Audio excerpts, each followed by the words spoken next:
I'm Joshua, 38 years old, and my father destroyed $5,000 worth of technology with a baseball bat because I wouldn't let his favorite son steal from my child. Before I tell you about the police cars, the handcuffs, and the look on my mother's face when she realized she was homeless, let me know where you guys are watching from in the comments. I read every single one. To understand why a grown man would take a piece of lumber to a computer tower, you have to understand the machine itself. This wasn't just a computer. It wasn't something we picked up at Best Buy on a whim. This was a masterpiece. It was a symbol of my son Caleb's grit. 3 months ago, Caleb came to me with a proposal. He's 16, a quiet kid, incredibly smart, the kind of kid who takes apart toasters just to see how the springs work. He pulled up a spreadsheet on his old, lagging laptop. He had itemized everything. The graphics card alone, an RTX 4090, cost more than my first car. The processor, the cooling system, the RAM, the case that looked more like a spaceship than a piece of hardware. The total came out to just over $5,000. I looked at him and said, "Bud, that's a lot of money. I can't just write a check for that." Caleb didn't blink. He said, "I know, Dad. I don't want you to pay for it. I want to earn it. I just need you to help me find the work." That was the start of the longest, hottest summer of Caleb's life. And honestly, it was one of the proudest times of my life as a father. We live in a suburb where people are particular about their lawns, and Caleb became the neighborhood landscaping tycoon. I'm talking about waking up at 5 a.m. to beat the heat, pushing a heavy mower up steep inclines, trimming hedges until his arms shook. I remember one afternoon in July. It was 95 degrees out with humidity that felt like a wet blanket. I came home from work, and there was Caleb, red-faced, covered in grass clippings, drinking from the garden hose in our front yard. He had just finished the miller's yard down the street, a massive corner lot that usually takes a crew of 2 guys. I walked over to him. "You okay, son?" He wiped sweat from his eyes, grinning. $300 this week, Dad. I'm halfway there." He didn't spend a dime on ice cream, movies, or video games. Every single dollar went into a jar on his desk labeled, "The Beast." That's what he called the PC. He saved his allowance, his birthday money, and every cent from his labor. He even took odd jobs painting fences and cleaning gutters. He learned about the value of a salary before he even had a real job. He treated this project like it was his own personal college fund, investing in his future happiness. By late August, the jar was full. We ordered the parts. When the boxes arrived, it was like Christmas morning, but better, because he had bought these gifts for himself. We spent the entire weekend building it. This is where my background in IT came in handy, but I let Caleb do the heavy lifting. I wanted him to feel the snap of the RAM sticks clicking into the motherboard. I wanted him to apply the thermal paste. We spent 4 hours just cable managing the back of the case because Caleb wanted it to look perfect through the glass side panel. When we finally pressed the power button, and those RGB fans lit up in a synchronized wave of neon blue and purple, Caleb's face just lit up. The cooling liquid started flowing through the tubes, the fans hummed a low, powerful note, and the monitor flickered to life with the BIOS screen. "We did it," he whispered. "You did it," I corrected him. "You built this. Nobody can take that away from you."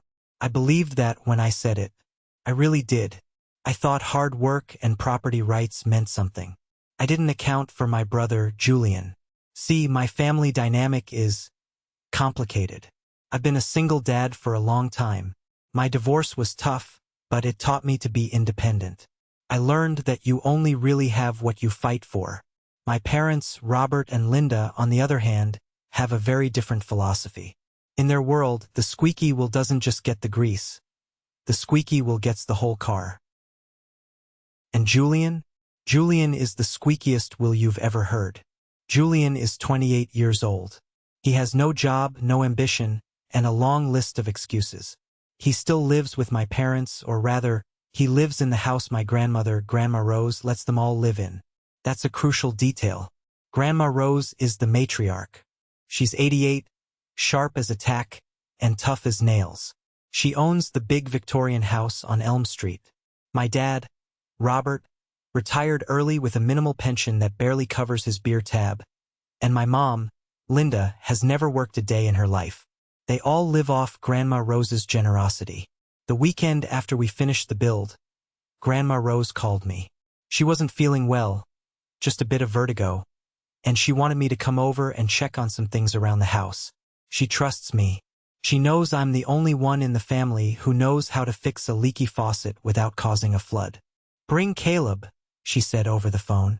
"I haven't seen my great-grandson in weeks. And tell him to bring that fancy computer machine I heard about. I want to see what all the fuss is." I hesitated. I knew Julian would be there. I knew my dad would be there. But Grandma Rose asked, and you don't say no to Grandma Rose. Plus, Caleb was eager to show off his creation. He was proud. He wanted his grandpa to say, "Good job, kid." He wanted that validation. We packed the beast up carefully. We put the tower in the back seat of my truck, buckled in with a seatbelt like it was a baby. Caleb held the monitor on his lap. "Are you sure Uncle Julian won't mess with it?"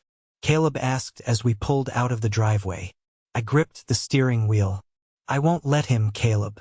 It's your property. You paid for it. Besides, we'll be right there." If I could go back to that moment, I would have turned the truck around. I would have driven us to a different state. I would have done anything to avoid pulling into that driveway. But I didn't know that I was driving my son straight into an ambush.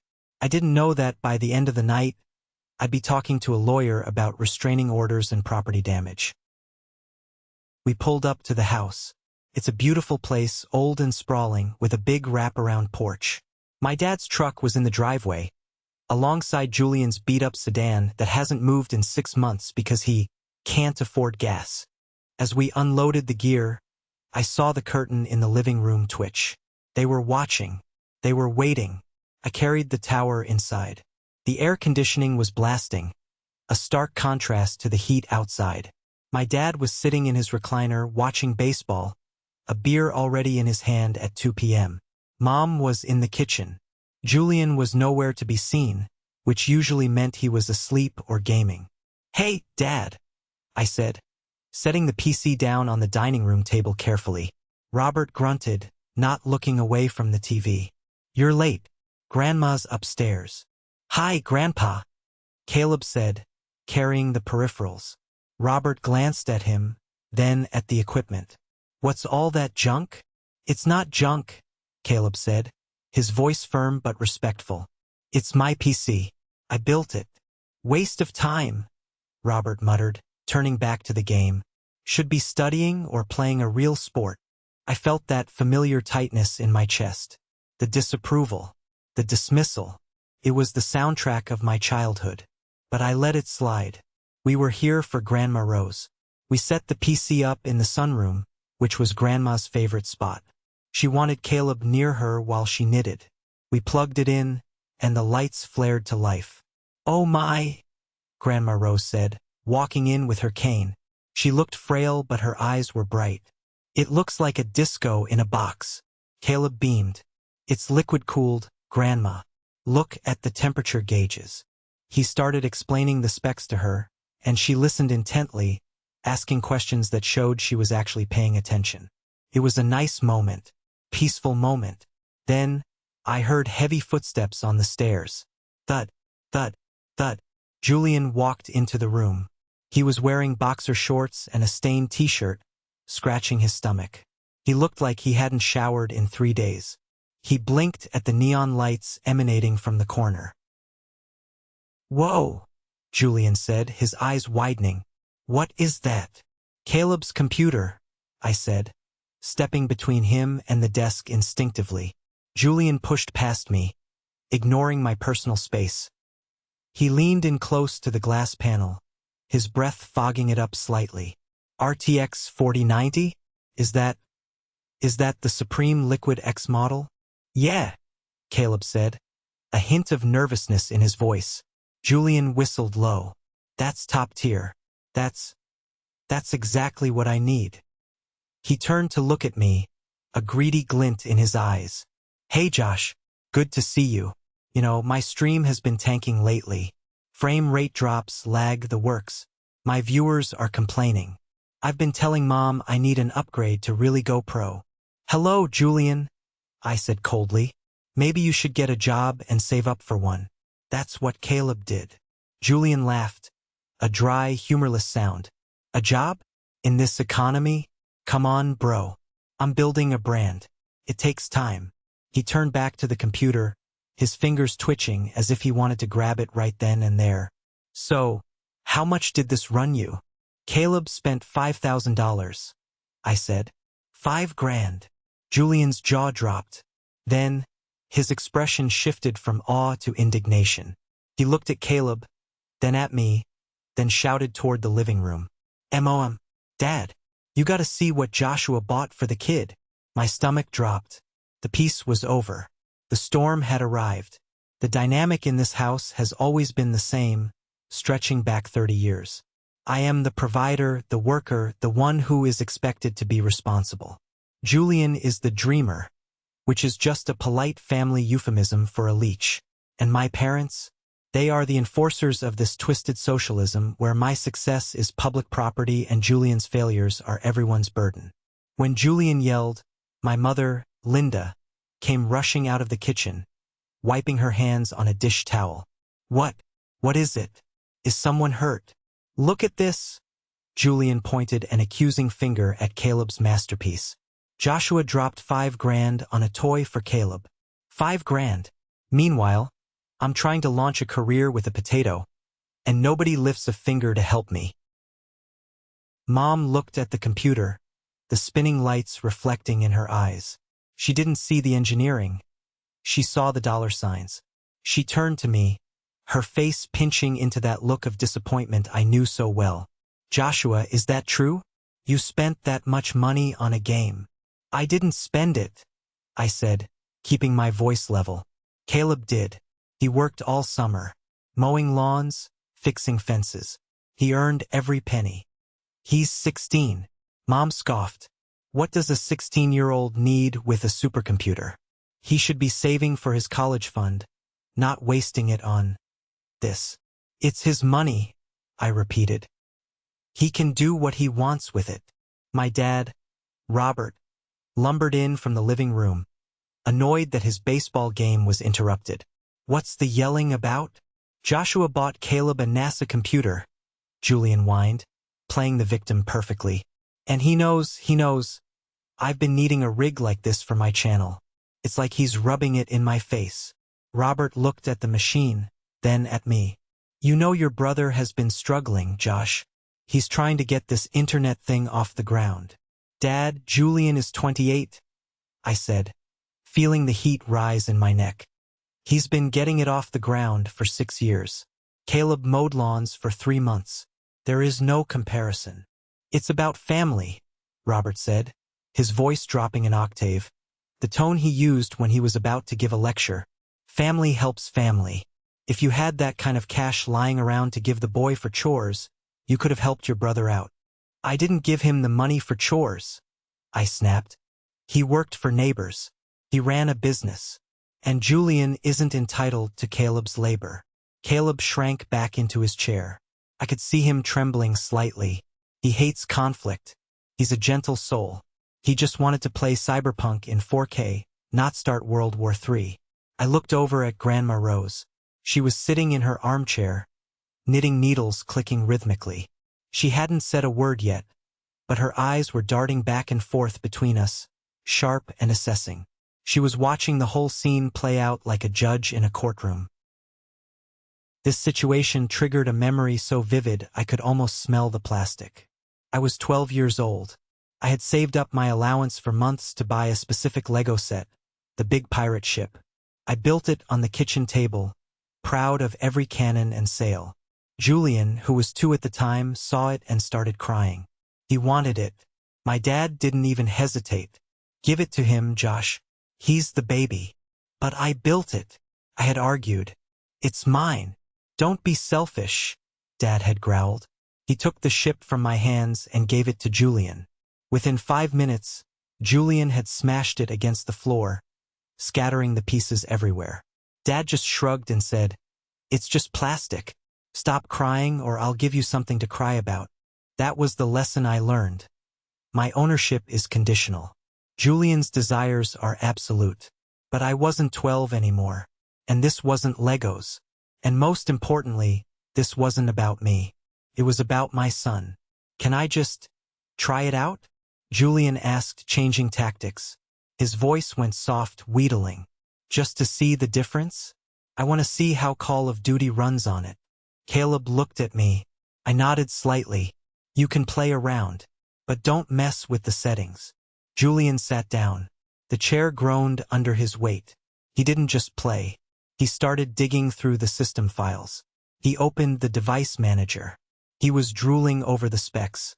Man, Julian muttered. This is insane.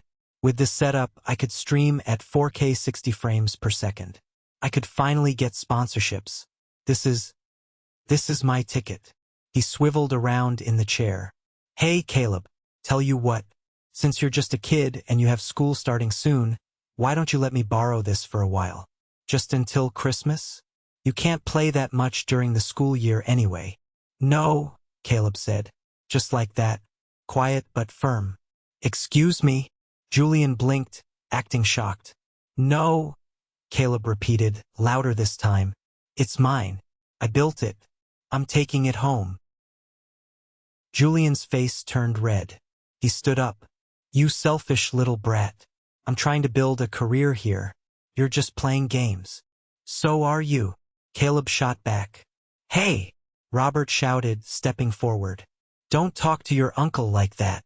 Then tell Uncle Julian to stop begging for my stuff, Caleb said. I was shocked.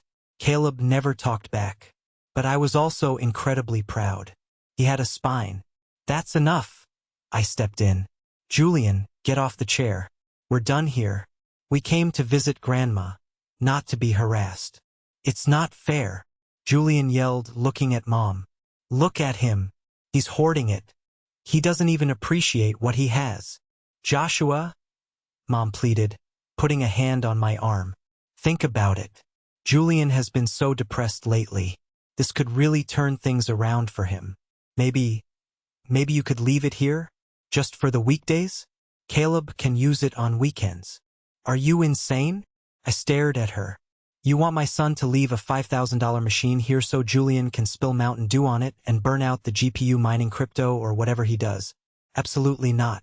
We raised you better than this, Dad spat. Sharing is caring. You've become arrogant, Josh. Just because you have a good salary and a fancy truck, you think you're better than us. I think I respect property, I said. And I respect my son. I looked at Grandma Rose again. She had stopped knitting. She was looking at the PC, then at Julian, then at Dad. Lunch is ready, Grandma Rose said suddenly, her voice cutting through the tension. Meatloaf. Everyone wash up. The sudden shift in topic threw everyone off. Dad grunted and headed for the kitchen. Mom gave me a look of pure disappointment and followed him. Julian glared at Caleb, muttered something that sounded like a threat, and stomped off. Don't worry, I whispered to Caleb. I've got your back. We eat. We say goodbye to Grandma. And we leave. Caleb nodded, but he looked terrified. He knew, just like I knew, that the silence wasn't the end of the fight. It was just the deep breath before the plunge. We went into the dining room. The table was set with Grandma's nice china. We sat down. The tension was thick enough to choke on. The clinking of silverware on porcelain sounded like gunshots. I sat facing the hallway that led to the sunroom. I wanted to keep the PC in my line of sight, but the way the dining room was angled, I couldn't see the desk directly. I had to trust that Julian was eating with us. And he was sitting opposite me, shoveling meatloaf into his mouth, his eyes darting around aggressively. So, Caleb, Grandma Rose said, breaking the silence, tell me more about how you earned the money. Did you do the Thompson's yard? That hill is a nightmare. Yes, ma'am, Caleb said politely. Mr. Thompson paid me extra because I weed-whacked the fence line too. Good boy, Grandma nodded. Honest work pays off. Unless you're lucky, Julian muttered around a mouthful of potatoes. Some people just get lucky.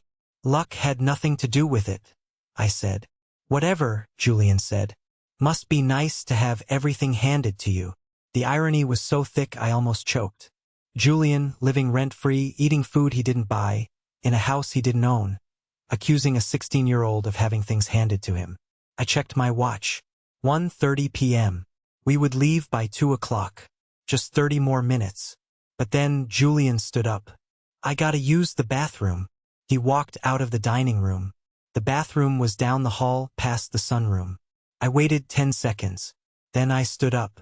Sit down, Josh, Dad barked. We're eating. I'm just getting a napkin, I lied. I walked to the hallway. I didn't hear the bathroom door close. I heard something else. A zipper. The sound of Velcro ripping. The sound of cables being yanked. I broke into a run. I rounded the corner into the sunroom and froze. The adrenaline hit me instantly, sharp and cold. Julian wasn't using the bathroom. He was behind the desk on his knees. He had disconnected the power cable, the HDMI, and the Ethernet. He was currently struggling to shove the massive tower into a large blue IKEA bag he must have pulled from the closet. Put it down, I said. My voice was low, dangerous. I surprised myself with how calm I sounded. Julian jumped, banging his head on the underside of the desk. Ow! Geez, Josh, you scared me. I said put it down, Julian. Now. He scrambled to his feet, pulling the bag with him. The tower was heavy, mostly glass and metal, and he was struggling to lift it. I'm just moving it to my room. For safekeeping. You guys are leaving soon, and I didn't want Caleb to forget it. He's not forgetting it, I said, stepping closer. Because he's taking it with him. We are leaving. And that computer stays with us. Mom said I could use it. Julian lied, his eyes desperate. She said we could work out a sharing schedule. I don't care what Mom said. It's not hers to give. I reached out and grabbed the handle of the IKEA bag. Julian pulled back. For a second, we were playing a tug-of-war with $5,000 of fragile electronics suspended between us. Let go. Julian grunted. You're so selfish. You have a house, you have a truck, you have everything. Why can't I just have this one thing? Because you didn't earn it, I shouted. Hey! We both turned. Robert was standing in the doorway. He looked massive, his face flushed red from the beer and the heat of the day. He saw us grappling over the bag. Dad! Julian whined immediately, dropping the bag so it slammed onto the carpeted floor. My heart stopped, but the padding seemed to save it. Josh is attacking me. I was just looking at it and he grabbed me. Liar, I said, breathless. He was trying to steal it. He unplugged everything. Robert walked into the room. He didn't look at the unplugged cables. He didn't look at the bag. He looked at me. You putting your hands on your brother over a toy? It's not a toy, Dad. It's Caleb's property. And Julian was stealing it. Stealing? Robert scoffed. In this house? You can't steal from family. It's all communal. We share in this house. No. I shook my head, stepping between Robert and the computer. That's not how the law works, and that's not how decency works. We are leaving. Now. I yelled out to the dining room. Caleb, get in here. We're going. Caleb ran in a second later, looking terrified. Mom followed him, wringing her hands. Grandma Rose came last, moving slowly, her face unreadable. Pack it up, Caleb, I commanded. Cables, mouse, keyboard. Let's go. Caleb rushed to the desk, his hands shaking as he gathered the cords. Stop, Robert said. His voice was like grinding gravel. Caleb froze. Leave the computer, boy, Robert said to Caleb. Dad, stop, I warned. I said leave it, Robert shouted, stepping closer to Caleb. Caleb flinched back. Your uncle needs it more than you do. You're a child. You don't need a professional machine. You're just playing games. Julian has a career to build. A career. I laughed. A harsh, bitter sound. He sits in his underwear screaming at teenagers on the internet. That's not a career, Dad.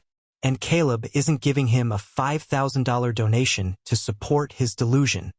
Watch your mouth, Robert growled. He pointed a finger in my face. I raised you better than to look down on your kin. You think you're big time? You think you're the man because you got out. I think I'm a father protecting his son, I said.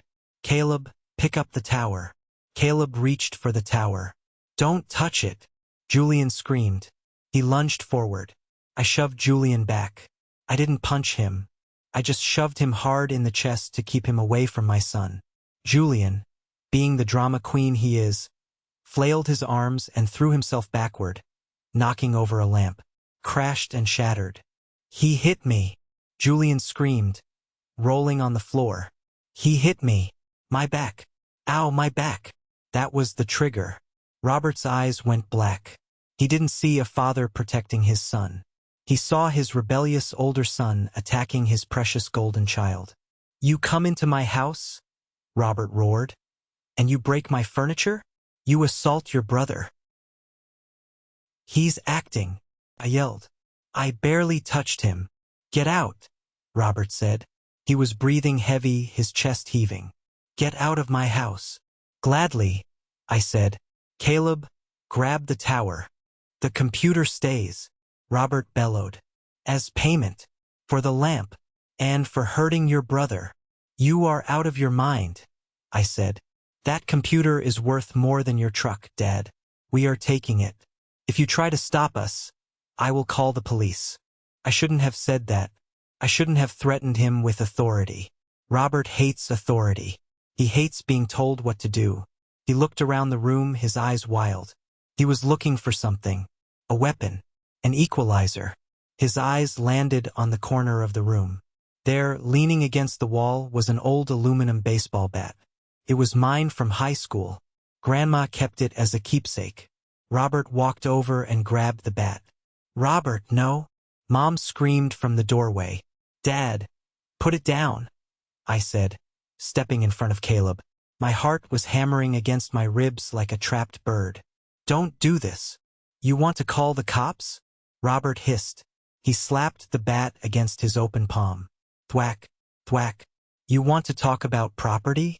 I'll show you property. I'll show you what happens when you prioritize things over blood. Dad, please. Julian stopped rolling around. Even he looked scared now. Dad, just make him give it to me. Don't break it. He won't give it, Robert said, staring at me. He's stubborn, just like his mother. Don't bring me into this, Mom cried. He thinks he's better than us? Robert continued, taking a step toward the desk. He thinks his son is too good to share. He thinks this machine is more important than his brother's future. It's not about the machine, I yelled. It's about respect. It's about theft. It's about selfishness. Robert roared. He raised the bat. Run, Caleb, I said, pushing my son toward the door. Go to the car. No, Dad, Caleb cried. My PC. Leave it, I screamed. But Caleb didn't leave. He tried to grab the tower. Robert swung. The sound of an aluminum bat hitting tempered glass is not a sound you ever want to hear. It's not a thud. It's a sickening crunch pop followed by the tinkling of 1,000 tiny diamonds hitting the floor. Robert didn't swing at me. He didn't swing at Caleb. He swung directly at the side panel of the PC. Smash. The glass exploded. Shards flew everywhere. Caleb screamed. A high, terrified sound that cut right through me. He scrambled backward, covering his face. Dad!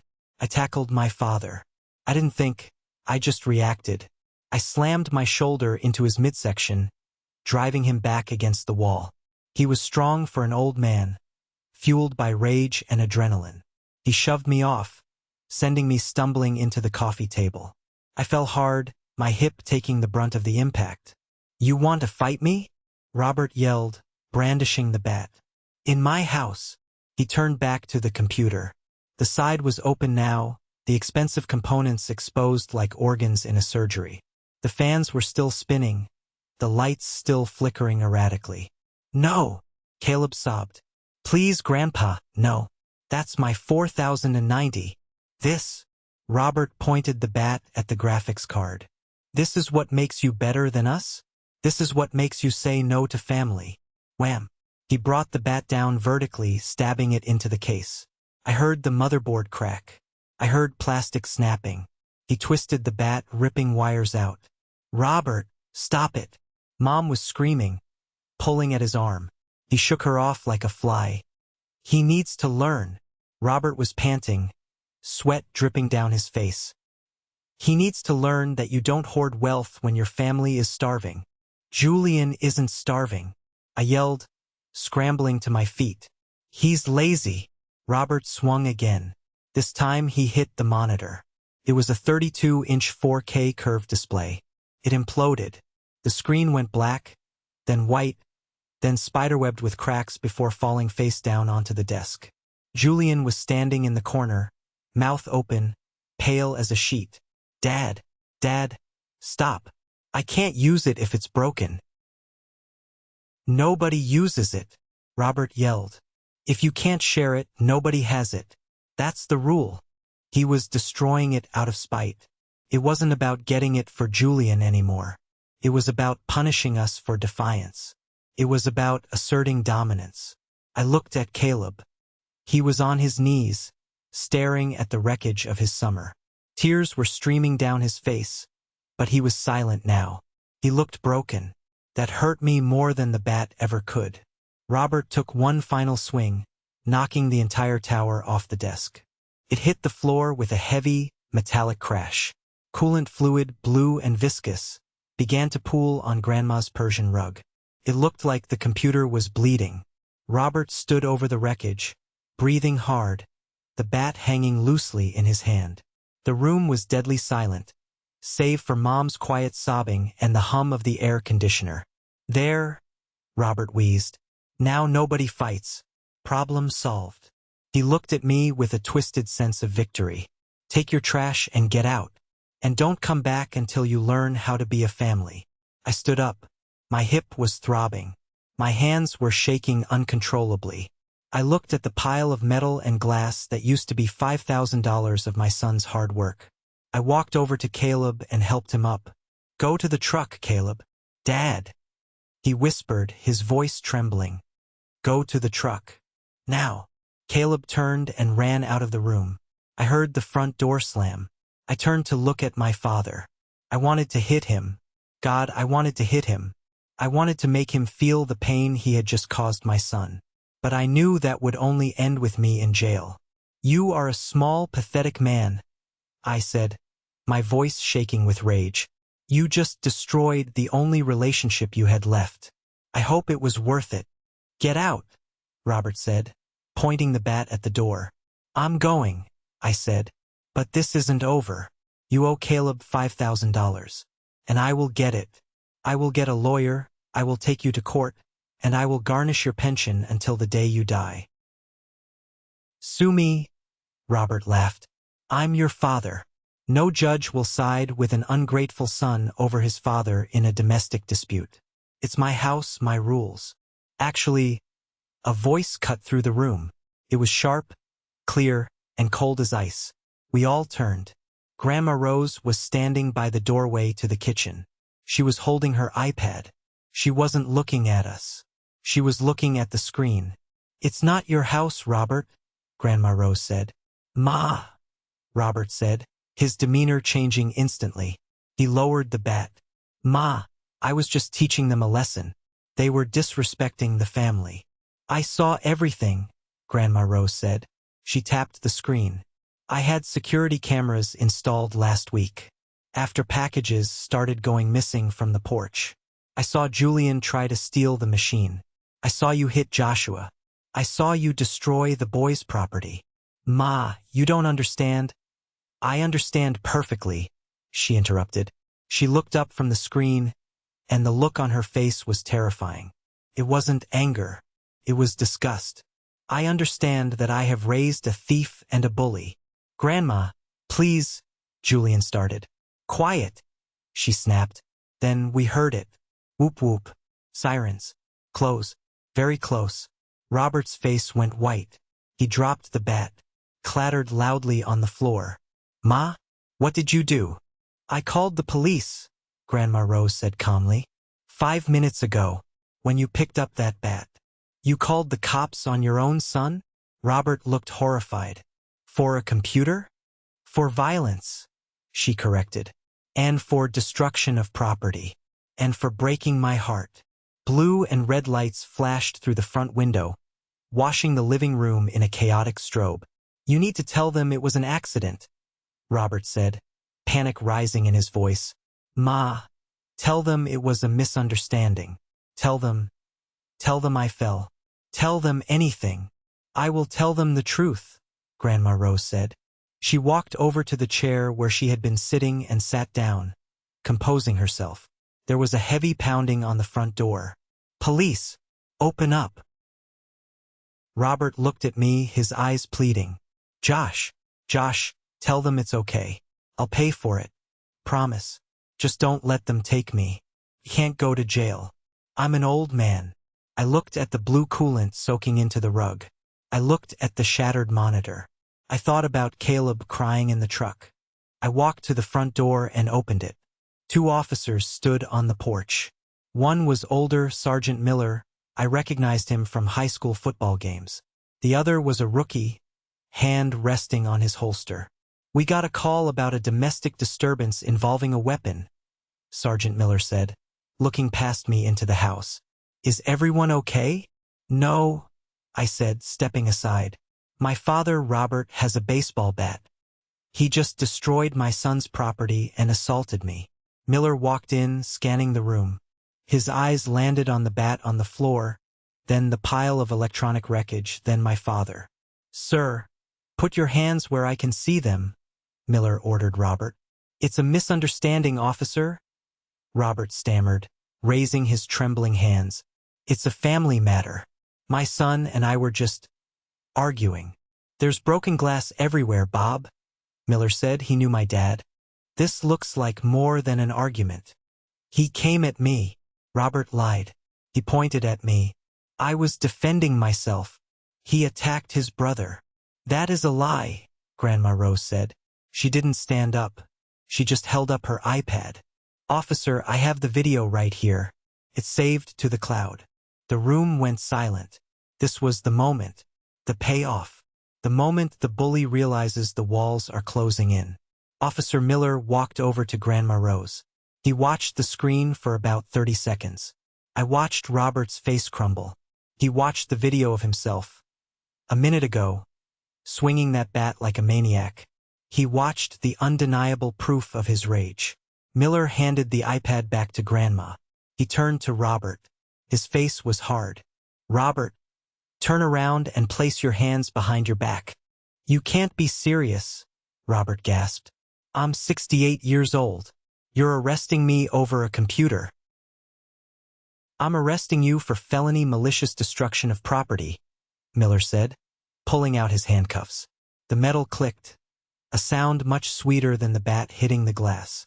That damage looks to be well over $1,000, which makes it a felony in this state. Plus, I saw you shove your son on that tape. We could add domestic battery. Linda, Robert yelled at my mom as the cuffs clicked tight. Do something. Mom was sobbing in the corner, holding a dish towel to her mouth. I don't know what to do, Bob.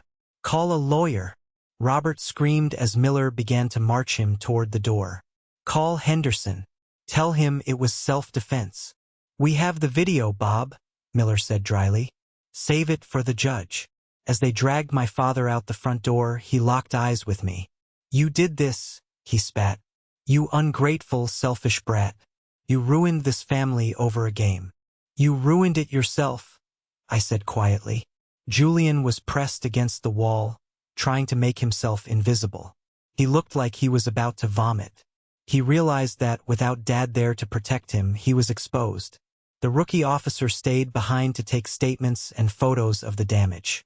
He photographed the bat. He photographed the shattered RTX 4090. He photographed the blue stain on the rug.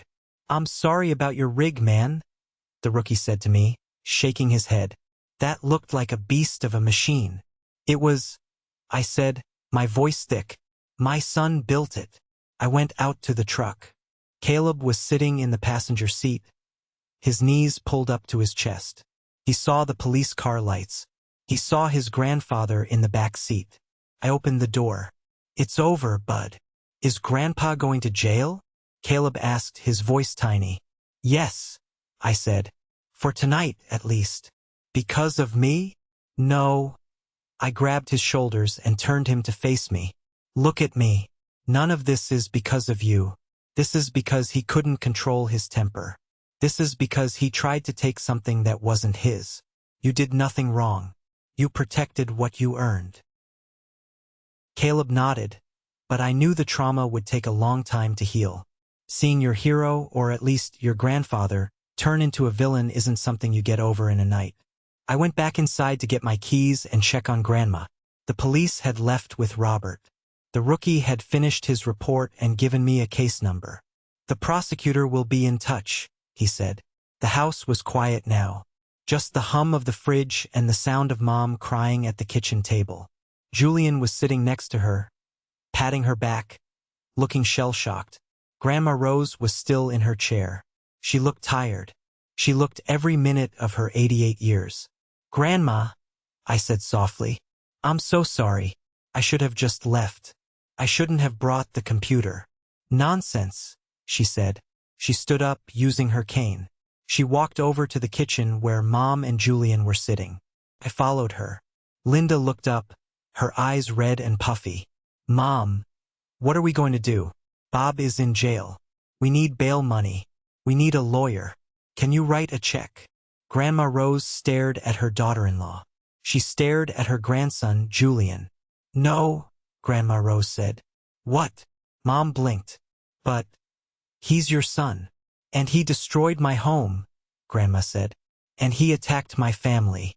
I am done enabling this." She reached into her pocket and pulled out a key ring. It was the master set for the house. "I want you out," Grandma said. "Out?" Julian squeaked. "Out of where?" "Out of this house," Grandma said. Her voice didn't waver.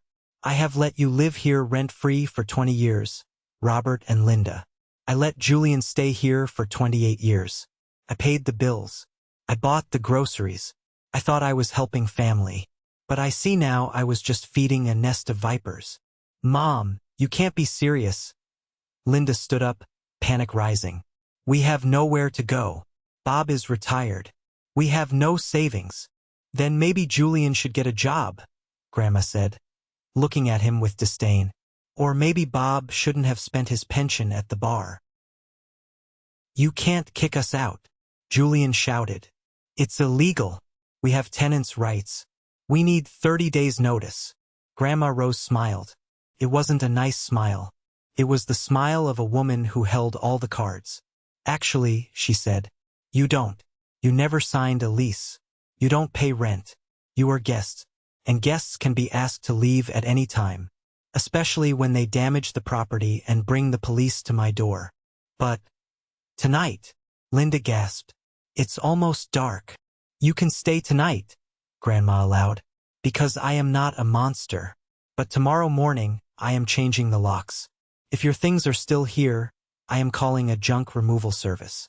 And if you are still here, I am calling Sergeant Miller back to arrest you for trespassing."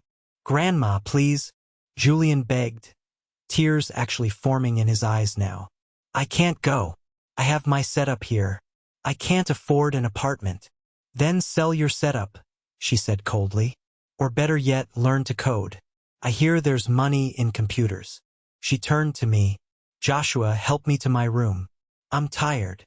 "Yes, ma'am," I said. I walked her to the stairs, leaving my mother and brother wailing in the kitchen. It was a brutal scene. It was a family being torn apart by the consequences of their own entitlement. As we reached the landing, Grandma paused. She looked at me. "Joshua." "Yeah." "Grandma, is the computer really ruined?" "Yeah," I said. "It's toast. The components are smashed." "How much was it?" $5,000. She nodded slowly. "Okay." She went into her room and closed the door. I went back downstairs. Mom and Julian glared at me with pure hatred. "Are you happy?" Mom hissed. "You destroyed us." "I built a computer," I said. "You guys destroyed yourselves." I walked out the front door, leaving the toxic sludge of my childhood behind me. The drive home was silent. Caleb stared out the window at the passing streetlights. I could tell he was replaying the sound of the glass shattering over and over in his head. When we got back to our apartment, Caleb went straight to his room. He didn't turn on his lights. He just flopped onto his bed. I sat in the living room, staring at the blank TV. My phone started blowing up. Texts from Mom, texts from Julian, voicemails from Dad, presumably from the station, using his one phone call to scream at me. I blocked them all. I felt a mix of emotions. Guilt? A little. Relief? Definitely. But mostly, I felt a burning need to fix this for Caleb. The next morning, I woke up to a knock on the door. I checked the peephole. It wasn't the police. It wasn't Julian. It was a courier. I opened the door. "Sign here," the guy said. I signed. He handed me a thick envelope. The return address was Grandma Rose's attorney. I opened it. Inside was a check. It was for $10,000. There was a note, handwritten in Grandma's shaky script. "Joshua, this is for the computer. Buy him a better one. The extra $5,000 is for pain and suffering, or whatever the lawyers call it. I'm sorry I didn't step in sooner. I'm selling the house. I'm moving into that assisted living facility by the lake, the one with the nice bingo hall. I don't need the stress anymore. Love, Grandma Rose." I stared at the check. Tears pricked my eyes. She didn't just cover the damage. She doubled it. I walked into Caleb's room. He was awake, sitting at his empty desk where the beast used to be. "Hey," I said. "Hey," he mumbled. I placed the check on the desk. "Grandma sent this." Caleb looked at it. His eyes went wide. 10,000? "Dad, that's justice," I said. "And she kicked them out, Caleb. They're gone. Mom, Dad, Julian, they're out of the house. Grandma is selling it." Caleb looked at me, processing this. "So, they really lost everything?" "They did. Because they wanted my PC? Because they were greedy," I said. "And because they forgot that actions have consequences." We spent the next week planning the Beast 2.0. But before we could even order the parts, something crazy happened.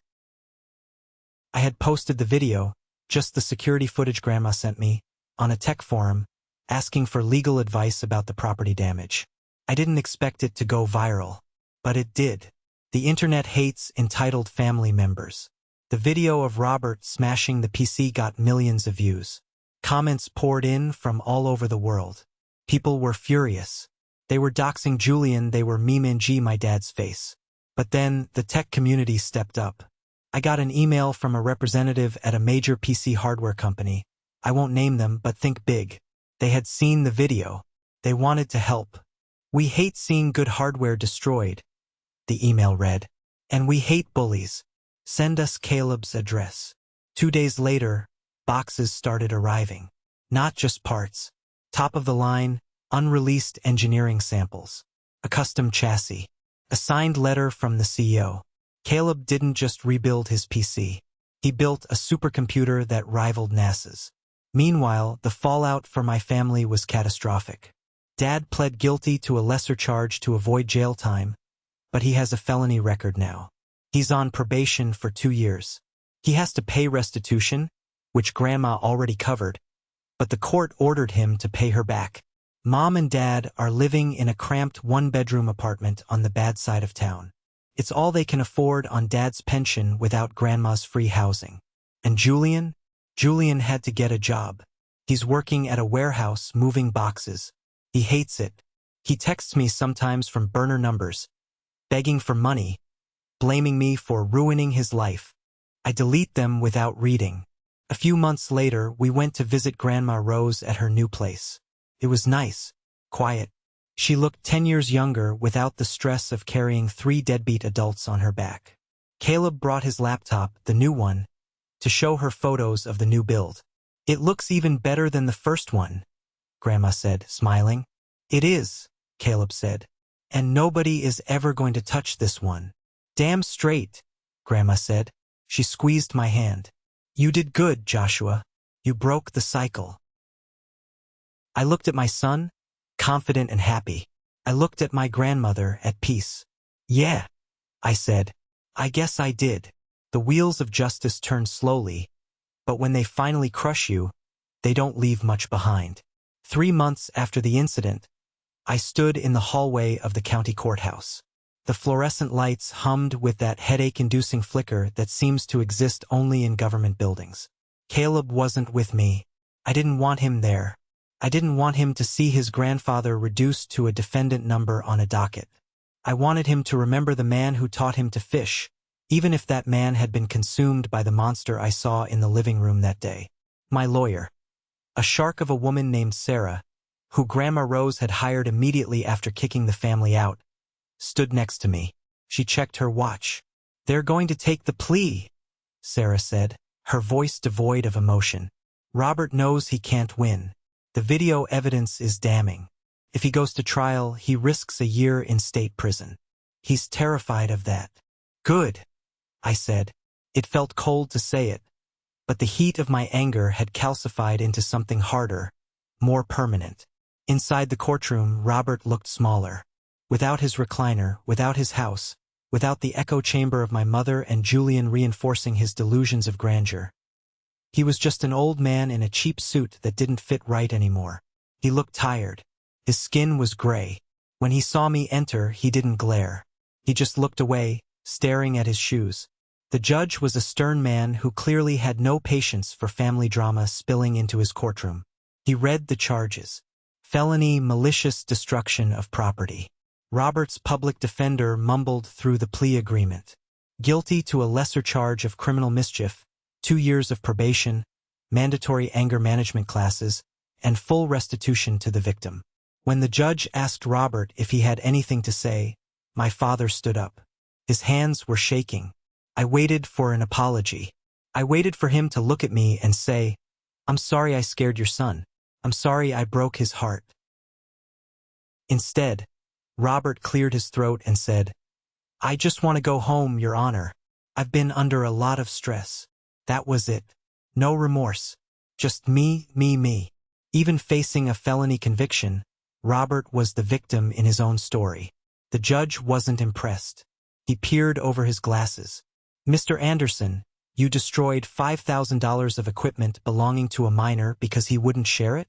That sounds less like stress and more like a temper tantrum. You are lucky your mother isn't pressing charges for the damage to her floor." The gavel banged. It sounded nothing like the bat hitting the computer. It sounded final. Walking out of the courthouse, I ran into my mother, Linda. She was waiting by the benches, wringing a tissue in her hands. She looked 10 years older than she had 3 months ago. Her hair was unkempt, her clothes wrinkled. "Joshua," she said, her voice cracking. I kept walking. "Joshua, please." She grabbed my arm. Her grip was weak. "We need help. The restitution." The court ordered him to pay $5,000, plus court fees. "We don't have it. We're living in a studio apartment in the East End. The rent is eating up Bob's entire pension." I stopped and looked at her. Grandma Rose already sent a check to cover Caleb's loss. "You don't owe me the money. You owe the court." "But the fees," she cried. "And Julian is so depressed. He can't find work that suits his talents. He needs help, Joshua. You have a good job. You have that big truck. Can't you just loan us a few thousand? Just until we get back on our feet." I looked at this woman who had watched her husband swing a baseball bat at my child and did nothing but cry about her own comfort. "Julian is 28, I said. "Tell him to sell his car. Tell him to sell his gaming console. Tell him to get a job at McDonald's. They're hiring. He can't work fast food." Mom gasped, offended. "He has anxiety." "Caleb has anxiety too," I said, my voice dropping to a whisper, "because his grandfather smashed his dreams with a bat. But guess what? Caleb is still working. He's mowing lawns again. He's moving forward. If a 16-year-old can do it, Julian can do it." I pulled my arm free. "Don't call me again, Mom, unless it's an emergency involving Grandma. Otherwise, we're done." I walked away. I didn't look back. I knew that if I looked back, I might feel pity, and pity was the trap they had used to control me for decades. But while my biological family was collapsing into a black hole of their own making, a new family was forming around us. A digital family. I had posted the security footage on a tech forum, primarily to ask about the legal ramifications of the property damage. I didn't expect the avalanche. The internet is a strange, chaotic place, often filled with toxicity, but sometimes it acts like a collective immune system attacking a virus. My father and Julian were the virus. The video went viral. Millions of views. The comments section was a wall of fire. People were outraged. But more importantly, they were heartbroken for Caleb. They saw a kid who worked hard, built something beautiful, and had it destroyed by entitlement. Then the emails started coming. First, it was just supportive messages. Then, offers of cash, which I politely declined. Grandma had covered us. But then the heavy hitters arrived. A representative from a major PC component manufacturer, let's call them Titan Tech, reached out. Subject, we want to make it right. Joshua, we saw the video. We saw the destroyed 4090. As engineers and gamers, that hurt our souls. But as humans, we can't let that be the memory your son has of his hard work. We want to send Caleb a care package. No strings attached. We just want to see him build again. I thought they meant a t-shirt or maybe a discount code. 2 days later, a freight truck pulled up to our apartment complex. Not a delivery van. A freight truck. The driver lowered a pallet onto the curb.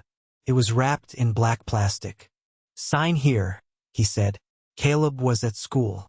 I dragged the boxes into the living room, feeling like a kid on Christmas.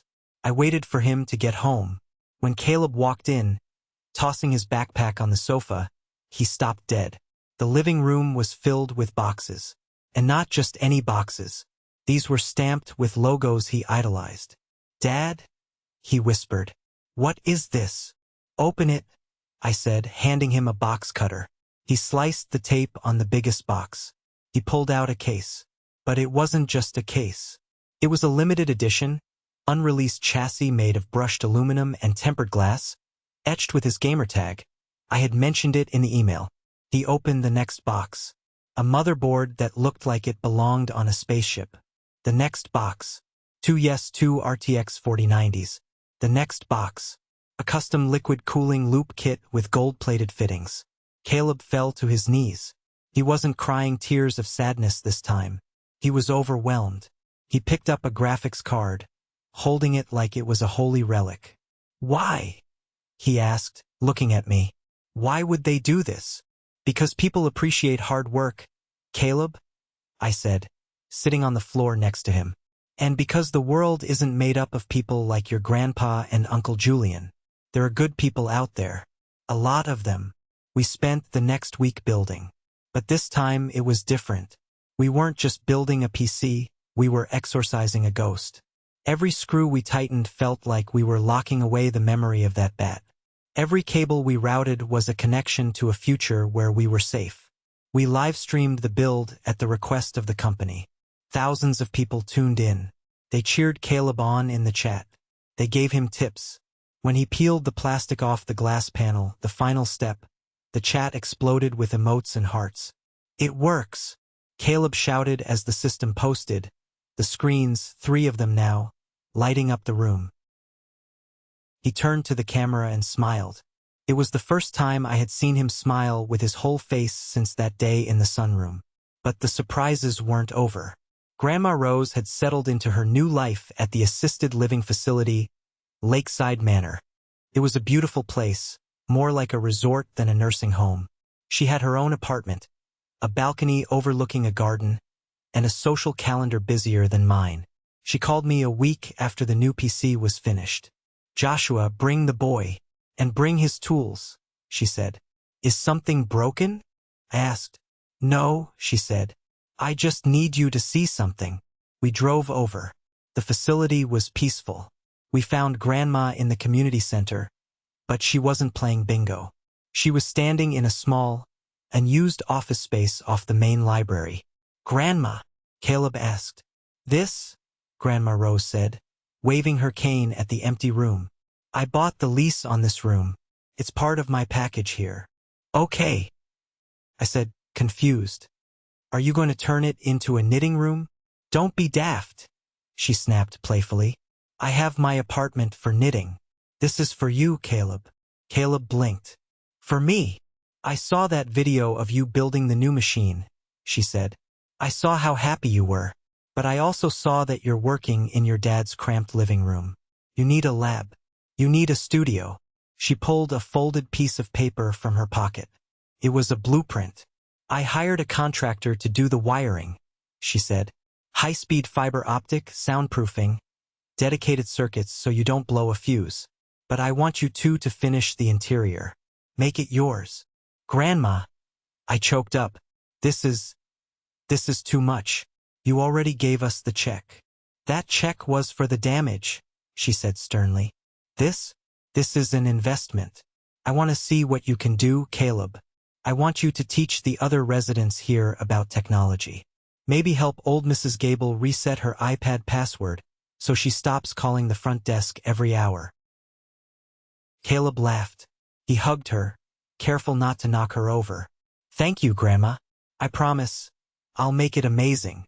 And so, the rising from ruins wasn't just about a computer. It was about rebuilding our lives. For the next 2 months, every weekend was spent at Lakeside Manor. We put up acoustic foam. We built custom desks.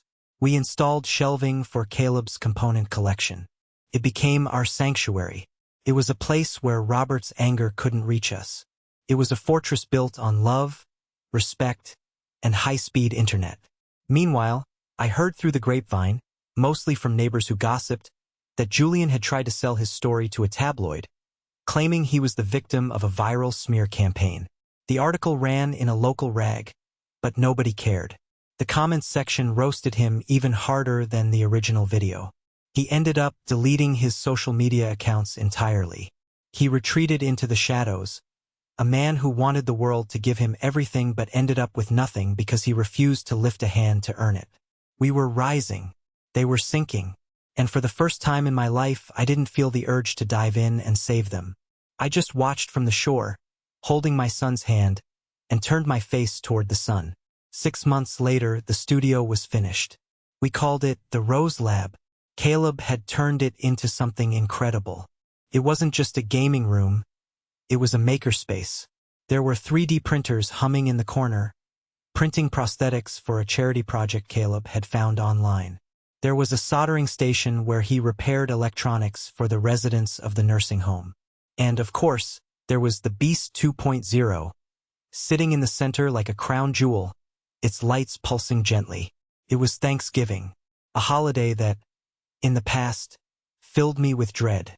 The memories of dry turkey, passive-aggressive comments about my salary, and Julian's endless complaints were etched into my DNA. But this year was different. We set up a long table in the Rose Lab. We ordered catering from the best Italian place in town because Grandma said she was retired from cooking turkeys. It was just the 3 of us. Grandma Rose, Caleb, and me. Plus, a few of Grandma's new friends who had stopped by. Mr. Henderson, a retired engineer who loved watching Caleb work, and Mrs. Gable, who finally remembered her iPad password thanks to Caleb's patient tutoring. The room was warm. It smelled of lasagna and garlic bread, mixed with the faint, electric scent of ozone from the printers. "This is nice," Grandma Rose said, taking a sip of sparkling cider. She looked around the room, her eyes resting on Caleb, who was showing Mr. Henderson how the liquid cooling pump worked. "It is," I agreed. "It's peaceful." "I heard from Linda today," Grandma said quietly. I stiffened. "Oh." She called the front desk. Wanted to speak to me. I told the nurse to tell her I was busy playing Fortnite. I laughed so hard I nearly choked on my bread. "You did not." "I certainly did," Grandma chuckled, a mischievous twinkle in her eye. "But the nurse told me she sounded desperate. Apparently, the landlord of their apartment is threatening eviction. Robert keeps getting into arguments with the neighbors. He tried to report the guy upstairs for walking too loudly." I shook my head. He hasn't changed. Even after everything, he hasn't learned a single thing. Some people don't, Joshua, Grandma said, her face turning serious. Some people are like old dry wood. They don't bend. They just break. And when they break, they try to hurt anyone standing close enough to get hit by the splinters. She reached across the table and took my hand. Her skin was paper thin, but her grip was surprisingly strong. I am proud of you, she said. Not because you are successful. Not because you are a good father. But because you were brave enough to walk away. Breaking a cycle is harder than building a computer. It requires a different kind of strength. I looked over at Caleb. He was laughing at something Mr. Henderson said. He looked free. He didn't have that flinch reflex anymore. He didn't look over his shoulder, expecting to be criticized or robbed. I had to do it for him, I said. I couldn't let him grow up thinking that love is transactional. I couldn't let him think that family means letting people hurt you. And you didn't, Grandma said. You gave him a new definition of family. Look around. This is family. She gestured to the room, to the friends, to the laughter, to the shared passion. Later that evening, after the guests had left and Grandma had gone to her apartment to rest, Caleb and I stayed behind to clean up. Dad? Caleb asked, wiping down the soldering station. Yeah, Bud. Do you think Grandpa ever thinks about us? I paused, holding a trash bag. It was a heavy question. I think he thinks about us a lot, I said honestly. But I don't think he thinks about us. He thinks about what he lost. He thinks about the control he doesn't have anymore. He misses the punching bags, Caleb. He doesn't miss the people. Caleb nodded slowly. I don't miss him, he said. Is that bad? No, I said, walking over and putting a hand on his shoulder. That's healthy. You miss the idea of a grandfather. You miss the person he should have been. But you don't miss the person he was. And that's okay. Caleb looked at the Beast 2.0. I'm going to apply to MIT, he said suddenly. For engineering. That's a big goal. I smiled. But after seeing what you did this year, I have zero doubts you'll get in. And when I make my first million, Caleb grinned, I'm going to buy Grandma a Lamborghini.